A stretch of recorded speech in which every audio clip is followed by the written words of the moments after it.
David, thank you so much for joining us on This is Purdue. We're thrilled to have you, thrilled to be in a Pizza Hut. Yeah, thanks, Kate. It's great to be here, and honestly, it's an honor to be here with you, so I appreciate you guys inviting me. Oh my gosh, we're so excited to feature you, your story. Tell us a little bit about your background first. When did you first hear about Purdue University? You know, you said you grew up in Indiana. What were your first moments you realized? I did. Yeah, I mean, I grew up in Kokomo, Indiana, so not really that far from here. I think it's that, that direction. So I grew up in Kokomo, Indiana. I think if you grow up in Indiana, you it's hard for me to tell you when I first heard about Purdue. It was just like part of me, right? From when I was a child, like we were, I guess everyone grows up, connected to the Boilers or the Hoosiers. And so I grew up a Boilermaker, but we lived in Kokomo. We could go over to Purdue and had a lot of friends who had gone there. I used to go over to Elliott for the Christmas show every year and visit friends there. And so it just was kind of part of me. And then as I was going through high school, it was like basketball and Gene Cady and Glenn Robinson. And so I just fell in love with the school from an early age. So were you always interested in business school? How did you decide to finally come to Purdue when it was that time? Yeah, no, it's really interesting. Not business at all, actually. So I came to Purdue actually to be an engineer. Oh. You weren't expecting that, were you? No, I wasn't. So I came to Purdue to be an engineer. I grew up in Kokomo. I was kind of this kid who loved math and science and was really curious, and I liked solving hard problems. So engineering felt like the right thing to do for me. So I remember visiting campus. I'd visited a few different places and walking around the campus at the time, and it was a beautiful place. And I actually remember going to the freshman engineering building. I don't know if it's still called the freshman engineering building, but right there by the clock tower. And I met with a counselor, and we were talking about everything I could do at Purdue and engineering. And I was like all in on coming to Purdue and being an engineer, right? So I came to Purdue to be an engineer.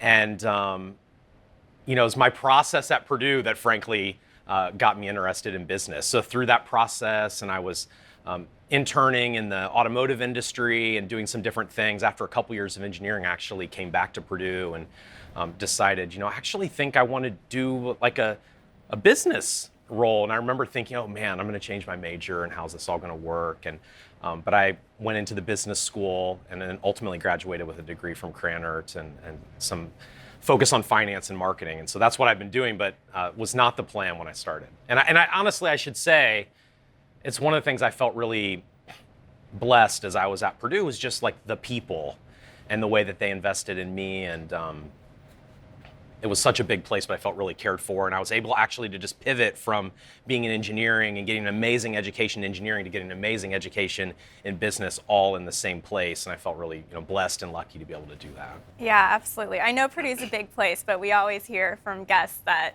it felt like home right away. And it really is that like community feel there. It really did. And I tell people, I have two nephews that are at Purdue now. And I remember when they were looking at schools and said like, it's a big place, but you find this community and you build the best friends, the best relationships, and it feels really close and intimate when you're there. And that was exactly how it was for me. I still have a ton of friends from actually my freshman dorm when I was at Purdue. Tell us about one of your favorite stories or memories. Oh gosh, there's so many.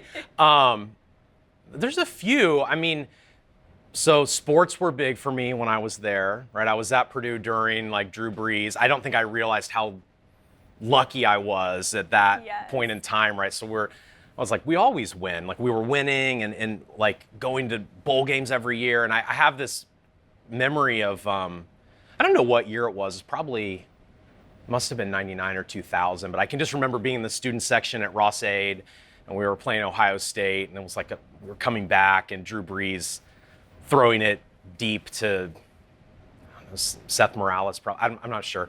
And the whole stadium just erupting, we won. And I just remember thinking, man, this is awesome. Like, this is really special. And so that was incredibly fun. I mentioned, I should say, I met my wife in Shreve Hall in the mailroom. So I don't know if there's still a mailroom in Shreve Hall, but we've been married for 20 years now, or almost 20 years. We have 2 kids, but we met at Purdue our freshman year. In Shreve Hall, so that's Tell us the story of how you met. How we met? Yeah, well, I mean, we were in Shreve Hall. There's a mail room you go to get your mail. I was there with some of my friends, and she was coming down to get her mail, and we just met there, right? And then we started. We had kind of some common friends, and so we started hanging out. And then over time, we started dating, and then we got married shortly after we graduated from Purdue, and we were living in Cincinnati for a while. And now we have 2 beautiful kids, and we live in Dallas, and it's been married almost 20 years. So. And you said you guys still root for the Boilermakers. You're watching all the games recently. Absolutely. It's tough to watch them all because there's a ton, but we try and watch them all. Love watching basketball, football. And interestingly, I think wherever you go in this world, and this is something I've found having lived in a lot of places, is there's a Boilermaker community. So it was that way for us in Cincinnati when we lived in Singapore. It was that way when we were on the West Coast. Now we're in Dallas, and we always find a Boilermaker community everywhere we go. We've heard that before on this podcast too. Yeah, it's part of what makes Purdue really special. It is. So were there any, special classes that you remember, any professors that really stuck out to you during your time? To me, it was really about the collective. And so, I have certain classes that I loved, but, it was just the collective of people that invested in me along the way. Right. And so it wasn't any individual, that certain counselors that helped me think about, hey, what classes should I be taking? How do I really continue to grow towards my goals? But also just certain professors and being able to be the access that I had to the professors when I was struggling with something or when I needed help, and just the way that they invested in me personally. I felt really cared for during my time at Purdue, and just I really knew people were investing in me, and it gives you this, hey, I've got to give back and invest in the same way now. And I think that's part of what makes the community so special. Yeah, absolutely. So you graduate from Purdue. What came next? Tell us about your different career journeys. Yeah, so I graduated from Purdue, and I went to Procter & Gamble. It was interesting.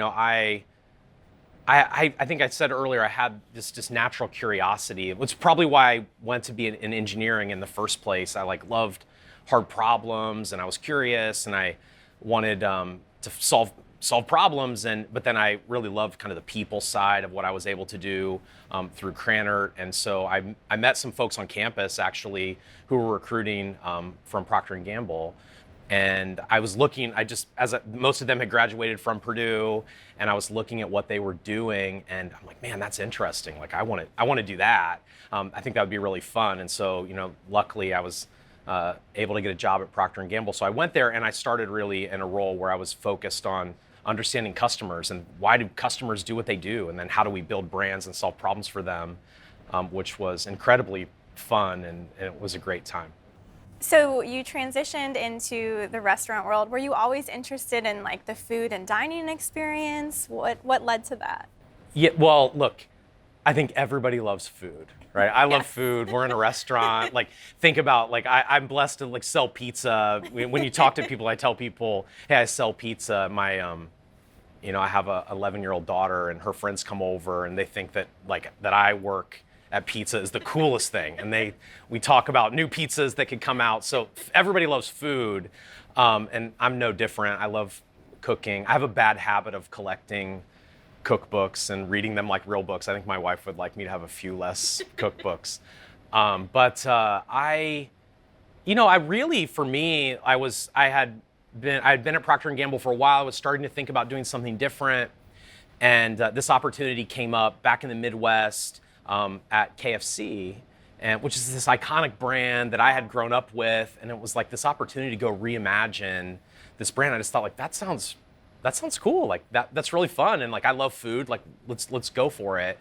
And so that's how I ended up coming into the restaurant industry. What I'll say that I don't think I appreciated fully at the time is the restaurant industry. Everybody loves food. Lots of people that come into the restaurant industry, they love food. But it's really a people industry. You have this incredible opportunity to impact people, both through giving them delicious food and connecting people through the joy of food, but also building careers and developing people. And so that when you talk to people that are in the restaurant industry and they've been there for a long time, the thing that you will find is the thing that keeps people there is really the people, and it's a people industry, and frankly, that's what makes it a lot of fun, because you can connect with people, impact people, and build incredible relationships. When you're talking about branding and marketing, obviously, so when we think about Pizza Hut, there's so many memories, especially growing up in Indiana, that I have of like the old school Pizza Huts, right? Like after a ball game or for a good report card, right? We come here. What is it like balancing that nostalgia and then like also trying to bring the brand into this modern day era? It's such a good question. I get asked that question a lot. And you're right. Like if I ask anybody, tell me about tell me about a memory you have at Pizza Hut. Everybody has a memory. It's always a positive memory. So it's like exactly what you said, like, oh, I went there and I celebrated this game, or, whatever that they did. They had a pizza party. Like what other food has a party named after it? Yeah. So they, there's all these positive memories. But I think the thing is, anytime you work on a brand and you're trying to balance, like that's what you want. Like you want a brand that connects with people in a really positive way, the joy and the warmth of a brand, but then how do you really bring that forward in a modern way, right? And so to me, it's always like you got to go back to what makes that brand really special. So, it's interesting when I came to Pizza Hut, the first thing I did was I actually went to Wichita, which is where the first Pizza Hut was. Okay. And I met with some of the original franchisees, the founder of Pizza Hut. We went to the Pizza Hut Museum. And I'm like, what? Like when this brand was at its best, like when people loved this brand and were, and we're really like, what makes it tick? Like what makes it loved? And it was great food, it's hospitality, it's innovation, it's like being in culture, doing interesting things in culture. And so you'd want to take those elements and then be like, how do you do that in a modern way? And so that's what we've tried to do at Pizza Hut. And to me, that's about how do you take those latent memories that everybody has, but then bring them into today. And so you see things like, hey, what's an arcade in a Pizza Hut look like today? Well, we launch a Pac-Man arcade game, but AR on the box. Or what does it look like to pick up pizza today? Well, we'll do a pickup lane on a Pizza Hut, but we'll connect it through the app. So it's like in the digital ecosystem.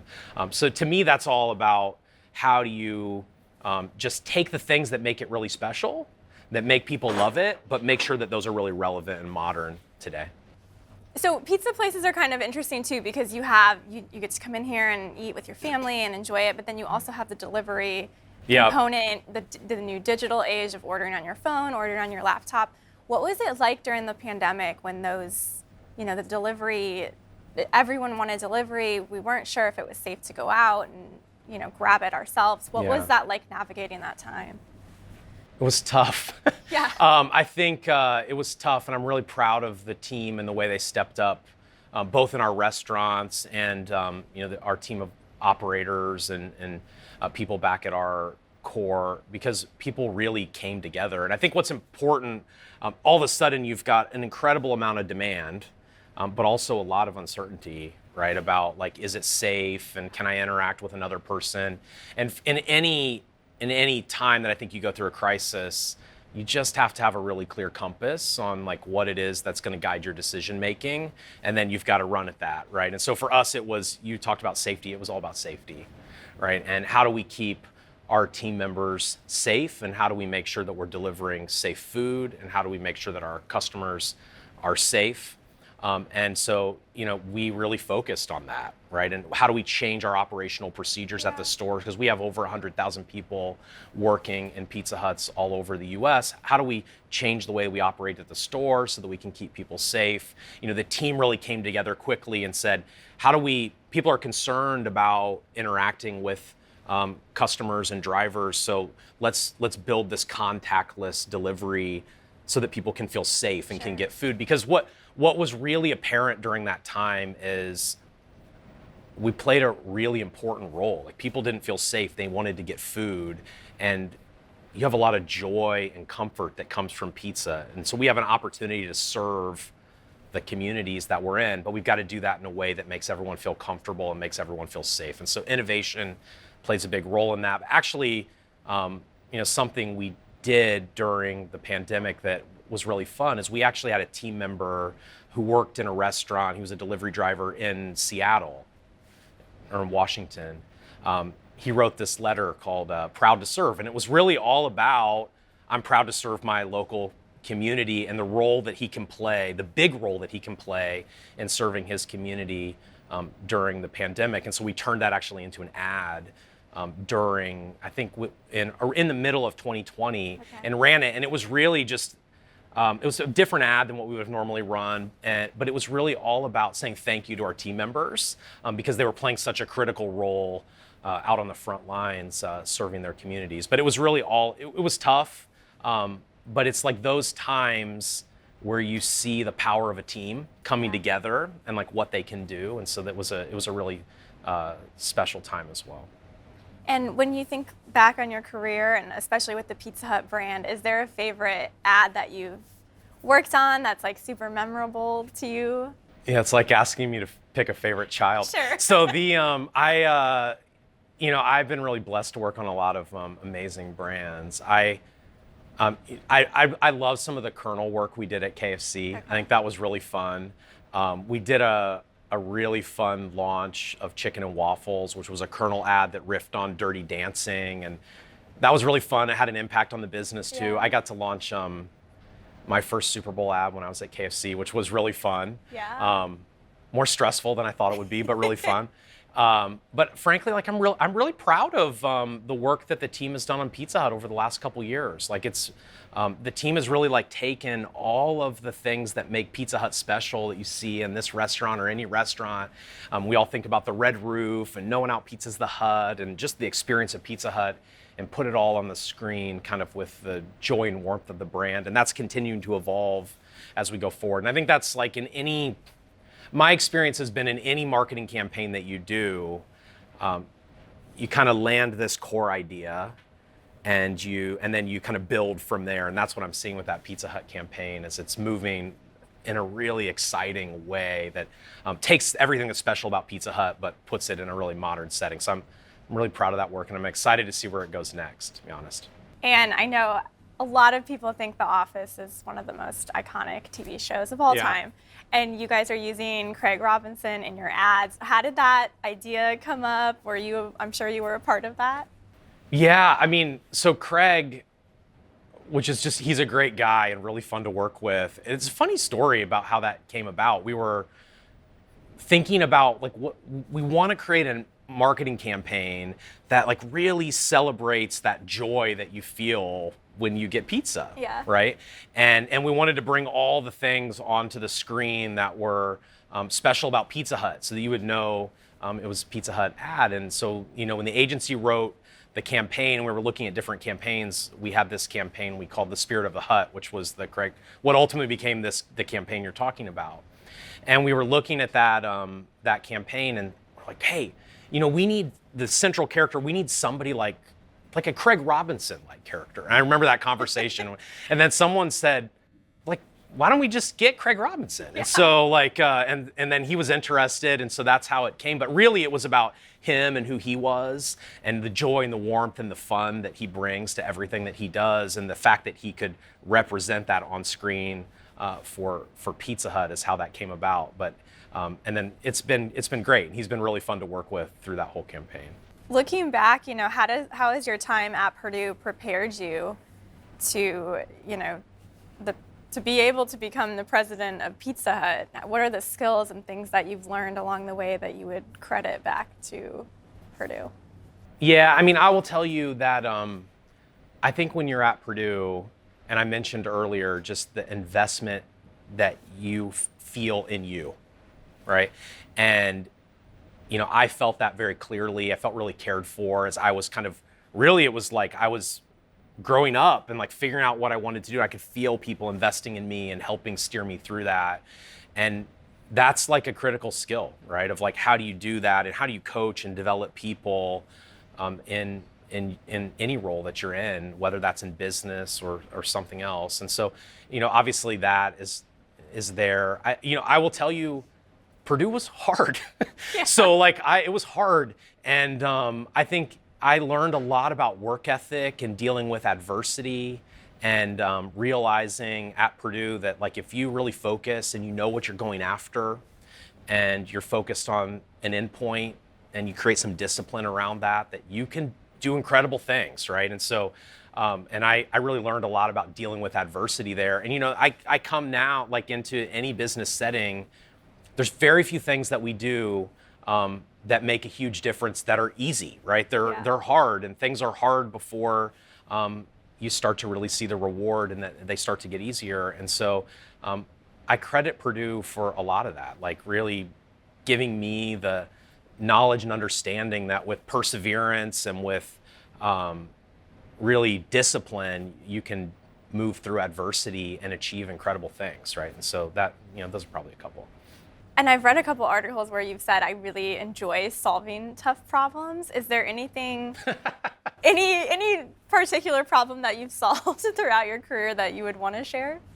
Well, look, I do really enjoy solving tough problems because there's great reward when you solve tough problems. And usually it takes a team to solve tough problems, right? So when you're working on something hard, you're doing it with, I always say, like, I want to do interesting work with people I like. It's like you're on a team and you accomplish something incredible with a team, and that there's no better feeling than that, right? And I think, I don't know. I wouldn't pick like any particular problem and say that was the toughest one, but I think what I would say is often solving a hard problem is not about just trying harder.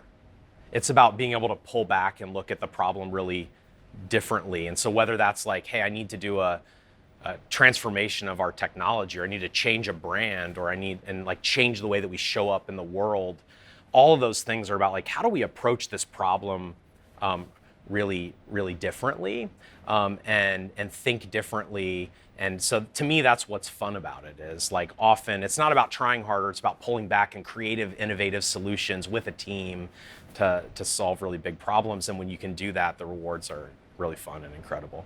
I feel that way with this team. It was like, how are we going to shoot a podcast interview in a Pizza Hut? Look at us. It's incredible. You guys have clearly been here for a long time setting up, so thank you. No, it's fun. We love solving problems too. So when we talk about brands, Purdue's brand is iconic, not only in Indiana, but across the world, really. What do you think the brand stands for now? It's almost 155 years old. Yeah. That's a tough one, because I've got all of you, and you guys know you know the answer better than I do. No. So you can tell me how I do. I think anytime you think about a brand and what it stands for, you got to pull back and be like, how does it like differentiate? And for me, Purdue is all about innovation. We were talking before we started about like the campus, and I think about what it was like when I was there, and then I think about what it's like. You know, I haven't been there recently, but in the last year or so. But it's always innovating. There's always new things coming, right? And the students are doing new things, and the faculty are doing new things. So it's always continuously improving and innovating. So I think that's a big part of the Purdue brand. I mean, community is a big part of the Purdue brand. It doesn't matter where I go in the world. I can remember I had moved back in around 2011, 2012, I'd moved to Singapore, and I was somewhere like walking in Singapore, and I had on a Purdue t-shirt, and someone yelled "Boiler up" at me. And it's like, it doesn't matter where you go, there's this community, and there's pride in that community, and people rally around that. So I think there's something really special about that. And then I don't know, like the last thing for me is just excellence. Like, I think we talked about tough problems. Yeah. Purdue has solved a lot of incredible problems and is innovating and solving big things for the world, right? And I think about just pride and excellence at Purdue and delivering solutions. So I don't know, I maybe say those things like innovation, community, and excellence. You aced it. I got an A? I get an A? Yeah. All right, that's good. What does that, you've touched on it a lot so far, but like that Purdue spirit and that community mean to you and your wife, living in Texas now? I mean, we have a ton of pride about having been at Purdue, met at Purdue. We have nieces and nephews who are attending Purdue, and we have a ton of pride about that. And because there's a lot of reasons to have pride about that. And we've seen, like for us, Purdue was a launching point for our family, right? And it was a launching point for a lot of opportunities. And so, that's we have a lot of pride in that, and we want to see that from a lot more people. And so when you hear us talk about Purdue, when I was just talking to someone in Texas about it at our school in Texas not a couple weeks ago, it's like it's a great place, and like there's incredible opportunity that comes out of that, and you're going to learn and you're going to grow, and it's a launching pad. And so that's what the Boilermaker spirit is to us, right? And so, as you're solving these tough problems and everything that you have to go through in your day-to-day, what does persistence mean to you? Yeah, persistence, it's really important. And I think if I think about persistence, there's a couple things, right? One is it is about trying harder. It's about continually trying, but it's also about courage and being really focused on the opportunity and not the barriers, right? And so knowing, like, because a lot of things are hard, right? And you keep coming at them, and failing is okay. But you got to stay focused on the opportunity and the end point and what's possible. And people who are really persistent, I think they find motivation, like in what's possible and the opportunity, and staying focused there. And so when things go wrong, that's okay, because things are hard, and they're going to be hard before you actually solve the problem, and they get easier, and that's okay. And just knowing that that's part of the process that everybody goes through, and it's normal, and not letting that discourage you, because I think it's really easy. And I mentioned earlier, like, I feel like I learned a lot about dealing with adversity at Purdue. It's like you don't have to be discouraged by that. Like, it's about when that's normal. It's part of the process, and reminding yourself of that and staying focused on the end point. And so to me, that's like persistence, is like you got to have the courage to run at really hard things and stay focused on the opportunity, and know that you can do anything if you keep trying and you are willing to deal with some of the setbacks that come along the way. Is there any person that you think of? Like, who do you think of when you think of Purdue? There's a lot. I mean, I will tell you, I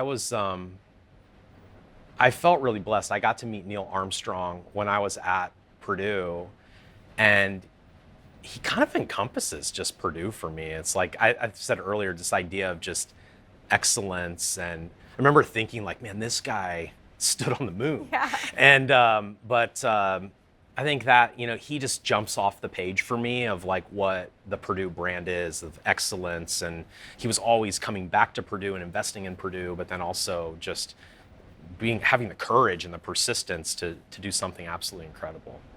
We were talking earlier, and you told me about another Purdue favorite of ours, Mitch Daniels.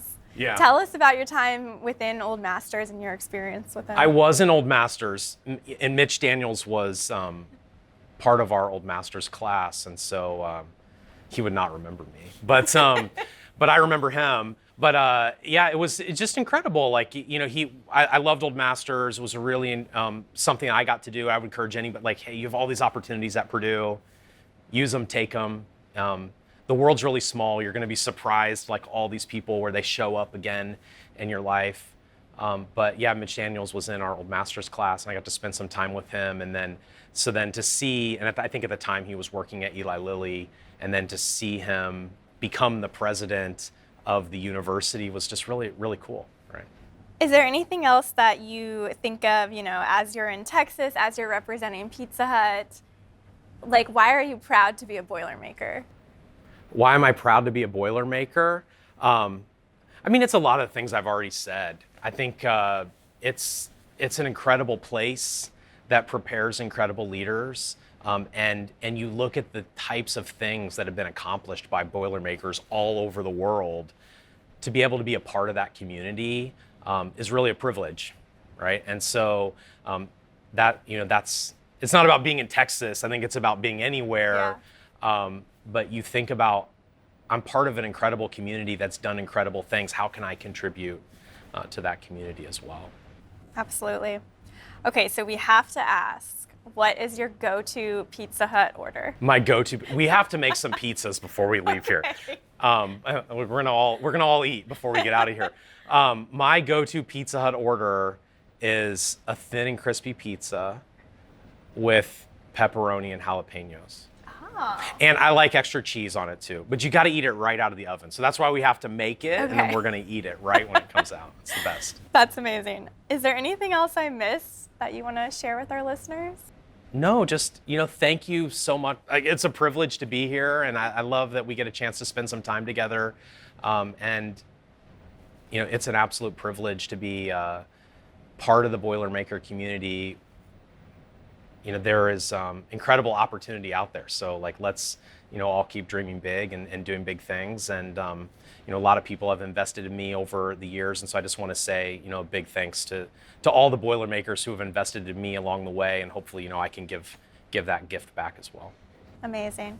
Okay, we're going to end with some rapid fire Okay. questions. You won't This be is prepared this is for like the these. outtakes. Yeah, exactly. Okay, favorite building on campus? Oh, geez. It's got to be Cranor. Okay.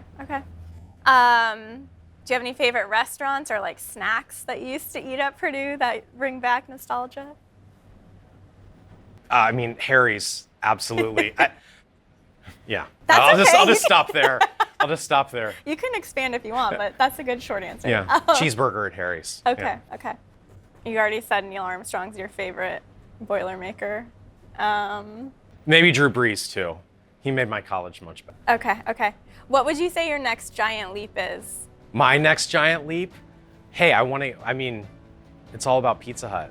And how do we get Pizza Hut back to #1 where it deserves to be? So that's an exciting leap to get after. That's amazing. All right. All set. Thank you so much. That was so fun. Thank you for having me. It's awesome.